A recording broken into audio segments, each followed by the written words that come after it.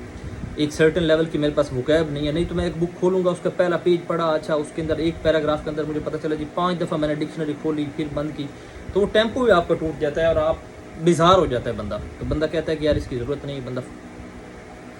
تھک جاتا ہے بندہ اس سے۔ تو اس کے لیے ضروری ہے کہ آپ سرٹن لیول کی آپ کی انگلش بہت ہی سرٹن لیول تک آپ کی انگلش کی انڈرسٹینڈنگ آپ کو ہونی چاہیے، اور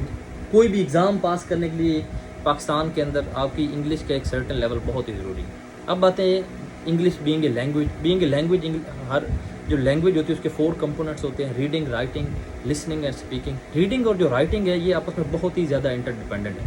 آپ کبھی بھی اچھی انگلش نہیں لکھ سکتے جب تک آپ اچھی ریڈنگ نہیں کرتے۔ اچھا، پہلے رائٹنگ کے بارے میں تھوڑا سا بات کرتا ہوں۔ رائٹنگ جو ڈیپینڈ کرتی ہے وہ تو رائٹنگ، ریڈنگ بتا دیا بہت زیادہ اس پہ ڈیپینڈنٹ کرتی ہے۔ دوسرا رائٹنگ کے لیے جو سب سے اہم چیز ہے اچھا پڑھنا، گڈ ریڈنگ، اور اچھے ٹیچر سے آپ کا چیکنگ بہت ہی ضروری ہے۔ اب اس میں لوگ پوچھتے ہیں کہ چیکنگ کیوں ضروری ہے؟ چیکنگ اس لیے ضروری ہے، میں چھوٹی سی اگزامپل دیتا ہوں کہ اپرچونٹی ہے، ورڈ ہے اپرچونٹی انگلش کا۔ اب ایک بندہ ہے، اس نے ایک غلط سپیلنگ آپ نے میمورائز کر لی ہے، وہ کہتا ہے کہ OPPARTUNIT ہے۔ اب اس کو اسی طرح وہ لکھ رہا ہے، وہ ڈیلی بیسس پہ ایک ایسے لکھتا ہے اور اس کے اندر یہ ایک ورڈ جو ہے یا کوئی اس طرح کے 2-4 ورڈ ہیں جن کے اس نے غلط میمورائز کر لیا اس کی سپیلنگ۔ اب وہ غلط لکھ رہا ہے تو جب تک وہ کوئی بندہ اس کی کریکشن نہیں کرے گا یا کسی کو ایویلیویٹ نہیں کروائے گا، اپنا ایسے چیک نہیں کروائے گا، تو وہ کبھی بھی اس کو وہ کریکٹ کر ہی نہیں سکتا اپنے آپ کو۔ تو اس کے لیے بہت ضروری ہے کہ رائٹنگ کے لیے تو بہت ضروری ہے کہ آپ لکھیں اور لکھ کے ایک اچھے ٹیچر سے آپ چیک کروائیں۔ اب آگی بات، اور رائٹنگ دوسرا طرف سے بہت زیادہ ڈیپینڈنٹ ہے ریڈنگ پہ۔ Without reading you can not write a good piece of essay or piece of writing. اب ریڈنگ کے اندر کون سے کمپوننٹس ہیں؟ اس کے اندر ووکیبلری بہت ہی امپورٹنٹ ہے، گرامر بہت امپورٹنٹ ہے، اور تیسرا اچھی بکس کی ایک کلیکشن آپ کے پاس ہونی چاہیے جن کو آپ کو گاہے بگائے اس کو پڑھنا چاہیے۔ سب سے پہلے گرامر کے لیے جو سب سے اچھی بک ہے وہ ہے رینن مارٹن کی، وہ آپ مارکیٹ سے بڑی ایزیلی اویلیبل ہے، اس کا میں فوٹو بھی شیئر کر دیتا ہوں اسکرین پہ، وہ آپ بائی کر لیں، 200-300 روپے میں آپ ایزیلی بائی ہو جاتی ہے۔ اس کے ساتھ اس کی آنسر بک جو ہے وہ بھی بائی کر لیں، اس کو خود بیٹھ کے پڑھیں۔ اس کو ہمارے ایک ٹیچر سے ہیں رضی آبدی، اللہ ان کو اچھی صحت عطا فرمائے، تو وہ کہا کرتے تھے کہ this is a mother of all grammars, اس سے اچھی کوئی گرامر نہیں ہے۔ تو گرامر کے لیے تو یہ آپ کا ریڈنگ میں سب سے پہلے گرامر آ گئی، یہ ایشو آپ کا ریزالو ہوا ہے، ریڈنگ اور رائٹنگ دونوں میں گرامر کا بہت امپورٹنٹ رول ہے۔ اچھا، دوسری جو چیز آ گئی وہ اب آ گئی ووکیبلری۔ اب ووکیبلری کس طرح بلڈ کرنی ہے؟ ایک چیزیں تو اس کے سب سے پہلے سمجھ لیں کہ یہ کمیولیٹو پروسیس ہے، یہ اس طرح کی چیز نہیں ہے کہ جی ایک دن بیٹھ کے جی 200 لفظ پڑھ لیا تو بس یہ اب ختم ہوگی۔ اس کو جب تک آپ یہ نہیں سمجھتے کہ میری انگلش اچھی ہوگی، یا جب تک آپ نہیں سمجھتے کہ یار میں نے ایگزام پاس کر لیا اب جاب ہوگی، اب مجھے ضرورت نہیں ہے، تو تب تک آپ اسے چھوڑ نہیں سکتے۔ یہ کنٹینیوس پروسیس ہے، آپ اس کو لے کے چلتے جائیں گے، اور ان اینڈنگ پروسیس ہے۔ کوئی بندہ یہ نہیں کہہ سکتا کہ مجھے یہ فلاں جو لینگویج ہے اس کے اوپر، اس کی جو وکیب ہے اس کے اوپر مکمل عبور حاصل ہے۔ بہتر تو ہو سکتا ہے کوئی، لیکن کوئی اس کے اوپر عبور نہیں حاصل کر سکتا۔ اب ووکیبلری بلڈ کس طرح کی جائے؟ اس کے لیے جو سب سے اہم چیز ہے وہ یہ ہے کہ آپ کے پاس ایک اچھی ڈکشنری کا ہونا بہت ہی ضروری ہے، اور آج کل سبھی کے پاس موبائلز ہیں۔ تو میں نے جو ڈکشنریز یوز کی ان میں سے سب سے جو بہترین جو 2 ڈکشنریز تھیں وہ ایک تھا مریم ویبسٹر، میں یہ نیچے شیئر بھی کر رہا ہوں، کوئی بھی ایزیلی گوگل پلے پہ جا کے اس کو ڈاؤن لوڈ کر سکتا ہے، اور دوسری جو سب سے اچھی ڈکشنری ہے دا فری ڈکشنری بائی فارلیکس، وہ بھی میں شیئر کر رہا ہوں۔ اس کے اندر سب سے اچھی بات یہ ہے جو دا فری ڈکشنری بائی فارلیکس ہے کہ اس کے اندر ایک جو ورڈ کی جو نوئنسز ہوتی ہیں نا، اس کے جو شیڈز آف میننگز ہوتے ہیں کہ اس سچویشن میں یہ ورڈ کیسے یوز ہو سکتا ہے، تو وہ اس کے اندر آپ لکھیں گے تو نیچے جائیں گے تو اس نے اس ورڈ کا یوزج بتایا ہے کہ شیکسپیئر نے اس ورڈ کو کیسے یوز کیا، ولیم ہزلٹ نے اس ورڈ کو کیسے یوز کیا، اور کس طرح یہ ورڈ جو ہے اس کو مختلف سچویشن میں آپ یوز کر سکتے ہیں۔ تو وہ اچھی ڈکشنری بہت ہی امپورٹنٹ ہے، اور اس کے بنا تو ووکیبلری جو بلڈ کرنا ہے وہ پاسبل ہی نہیں ہے آپ کسی بندے کے لیے۔ تو یہ سب سے پہلے اچھی ڈکشنری ڈاؤن لوڈ کریں، یہ 2 جو ہیں سب سے بہترین جو مجھے لگی وہ آپ اپنے موبائل میں ڈاؤن لوڈ کریں۔ دوسری سب سے پہلے جو آپ کو بک پڑھنی چاہیے، جو میں نے بھی پڑھی، word power made easy by Norman Lewis, اس کی بھی میں فوٹو ساتھ شیئر کروں، آپ ایزیلی مارکیٹ میں بڑی ایزیلی اویلیبل۔ یہ آپ کو بتاتی ہے کہ انگلش کے اندر ورڈز بنتے کیسے ہیں، ان کی روٹس کیا ہیں، ان کی بیسز کیا ہے، کہاں سے وہ ورڈ آیا، اور ایک ورڈ سے کس طرح ملٹیپل ورڈز بنتے ہیں۔ تو یہ بہت ضروری ہے آپ کو، مطلب انگلش کی ورڈز کی انڈرسٹینڈنگ کے لیے۔ تیسری جو سب سے اہم چیز ہے وہ یہ ہے کہ آپ کو جیسے ہی آپ یہ ایک پروسیس سٹارٹ کریں تو ایک اپنی بھی آپ ایک رجسٹر بنائیں، ایک مینٹین کریں نوٹ بک، جس کے اندر آپ ڈیلی بیس پہ جو نیا ورڈ سیکھا اس کو لکھا، اس کے سینونیم لکھ لیا، آنٹونیم لکھ لیا، تاکہ آپ کے مائنڈ کے اندر ایک لنکس بنتے جائیں۔ اور اس میں سب سے میں ایک اہم بات کہنا چاہوں گا، شروع میں ووکیب جو بلڈنگ کا جو پروسیس ہے سٹارٹ میں اٹس ویری ڈیفیکلٹ، بندہ ایگزاسٹ ہو جاتا ہے کہ کیا یار ایک نئے لفظ سیکھ رہے ہیں، اچھا جی ایک لفظ سیکھا، آگے گئے پیچھے پتہ چلا پیچھے جو لفظ سیکھے تھے وہ بھول جا رہے ہیں۔ لیکن 1-2 مہینے کے اندر جب آپ لگاتار اس پروسیس سے گزریں گے، پھر ایسا ٹائم آئے گا کہ آپ کہیں گے اچھا یار یہ ورڈ یہ تو میں نے آلریڈی پڑھا ہے، وہ آپ دیکھیں گے اچھا اس طرح وہ اچھا ایک ورڈ آپ پڑھیں گے، پتہ چلے گا جس کا سینونیم آپ نے پہلے کوئی پڑھا ہوا ہے یا کوئی آنٹونیم پڑھا ہوا ہے، تو وہ اس طرح آپ کے ورڈز کے پھر 2-3 مہینے بعد آپ کے ورڈز کے لنکس بننا شروع ہو جاتے ہیں، اور پھر آپ کو وہ ورڈ آٹومیٹکلی آپ کو میمورائز ہونا شروع ہو جاتے ہیں، یاد ہونا شروع ہو جاتے ہیں۔ تو یہ 3 چیزیں ہیں ووکیب بلڈنگ کے لیے بیسکس جو ہیں، ایک تو اچھی ڈکشنری، دوسرا جو بک ورڈ پاور میڈ ایزی، اور تیسرا ایک رجسٹر کو مینٹین کرنا۔ اور گرامر کے لیے آلریڈی آپ کو بتا چکا ہوں کہ رین اینڈ مارٹن سے اچھی کوئی گرامر کی بک نہیں ہے، وہ لازمی آپ بائی کریں۔